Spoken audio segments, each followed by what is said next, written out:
Hello, my name is Aaron Carwell. This is my second year at Glendale. This is my second year of teaching. And my name is Molly Holmes. This is my third year at Glendale and my third year of teaching. And my name is Taylor Hall, and this is my third year at Glendale and also my third year of teaching. Wonderful. This is the co-teaching team. Just a couple questions for you guys is how long have you been co-teaching as a team, and how do you find time to plan? Well, Molly and I co-taught together last year. Our classes were organized a little bit differently, but we co-taught together last year, and I taught math and science. This year I only teach science, and Mr. Cardwell teaches the math section. In terms of planning, we aren't giving extra time to plan, but something we kind of built up over the course of the year is being a lot more flexible with how we're planning, how we're throwing ideas around with each other. I don't know if you guys want to jump in. Yeah, so this is, as Ms. Hall said, me and her co-taught together last year, so this is our second year co-teaching together, and then this is me and Mr. Cardwell's first year co-teaching together. It's actually Mr. Cardwell's first year working with students with special needs. And in terms of planning, I mean, I feel like it's just talking throughout the whole day about what's working and what's not working, and just checking in with each other before we leave in terms of what the plan is for the next day, what one of us needs to do versus the other. I don't know. I know something else that's helpful is we both have created calendars to let the special education teachers know what's coming down the pipeline, so at least they know, all right, fractions are coming up. First we're going to be doing, common denominators, then unlike denominators, or right now we are just switching from chemistry to physics, so she kind of knows how the physics unit's going to start. So that way she can already know where I'm headed, and she can kind of start preparing herself and her students for that as well. And I would even say, as far as planning goes, I guess the relationship that we have built over the 2 years, because I could text Molly like, hey, I just thought of something. She'd be like, oh, great, let's talk about it tomorrow, outside of the 7 to 2 that we're actually here for work. So I think that also helps as well. That's great.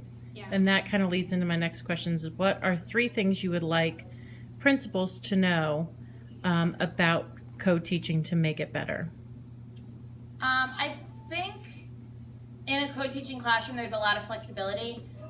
Whenever Molly and I are co-teaching, she doesn't just have the special ed students, or I don't just have the general ed students. It's a lot of flexibility. Sometimes I'm working with the special ed and she's working with the general ed students. And there's a lot more fluidity within the classroom. I think is definitely a key factor. And I think we're most effective when, like Ms. Hall said, when we're flexible, and a plan might change really quickly if we realize that something isn't working, this group of students needs something different. So maybe for principals to know that while things are planned with good intentions, that teachers need to be allowed some flexibility to change things to make them most effective. And like I would say, is relationships matter. Like Molly here is very good at centers and small groups, and it was something that I had to learn this year because I technically didn't teach it last year, but to be able to learn from someone else how to do something and to implement it and see that it's been an awesome turnout, it boils down to having a good relationship with the people that you work with on your team. Yeah, that's a good point. I didn't even think about that. Being planned just kind of even outside of your lesson, having those extra things like centers or fluency baskets, or just kind of always having a plan B in terms of things that you can use to help out your day. Great. And another topic for this principals meeting is differentiation. What are some things that principals should see when they walk into a really well-run co-taught class? I mean, one thing as the special educator, I really always appreciate when my students don't seem like they're singled out, that they blend in with the rest of the kids, and it's not necessarily like you can walk in and pinpoint the students with special needs. So I would hope that walking into a class, you're not necessarily walking in and knowing right away which students have special needs and which don't. And also, probably what you should see is definitely small groups happening, because if you're meeting everyone's needs, it's going to have to be separated. There's going to have to be some separation, some groups. And as soon as you implement that in the classroom, or kind of begin it, the kids also have an understanding. So they might look at somebody else's worksheet and see that they only have 5 problems, and over here I have 10. Or the size or the difficulty of the problems are different. But it's something that, as long as the teachers are kind of keeping up on their end of doing the differentiation, the students, it doesn't bother them at all. Even, you know, they sometimes know who has more, who has less, or who's over here and who's over there. But like Ms. Holmes was saying, just again, making it fluid and not being able to pinpoint those students, because sometimes you're strong at one thing and not strong at the other thing. And so in differentiation, you're really able to focus on those aspects.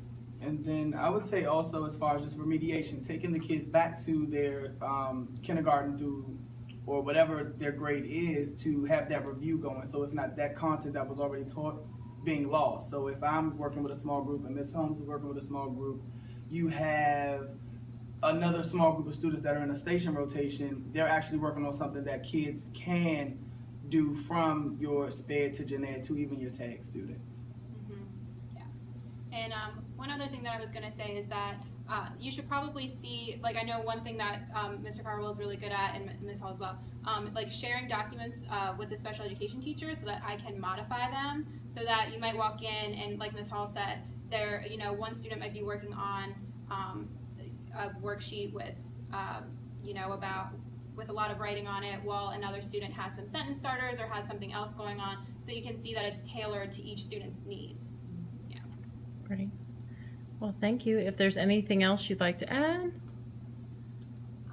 I think just in general, if you're in a co-teaching setting, definitely being flexible and being willing to take other people's ideas as well as be comfortable sharing your own, because between the three of us, I think we've all learned a lot from each other the past 2 years. So I think that would probably be the biggest thing on a teacher's part. Yeah.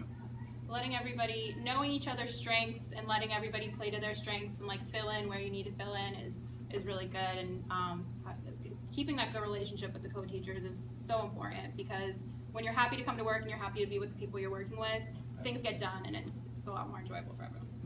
And then I would say in a co-talk class, treat every kid the same when it comes to the relationships you want to build with them, as far as when you're dealing with your different types of population of children. You don't want to show one child special treatment and neglect the other, because then the kids start to build off that same energy. So when you show them all the equal amount of love, they all appreciate it and cherish it, and treat each other as they see that you treat their peers. I love that advice. Thank you guys very much. No You're problem. welcome.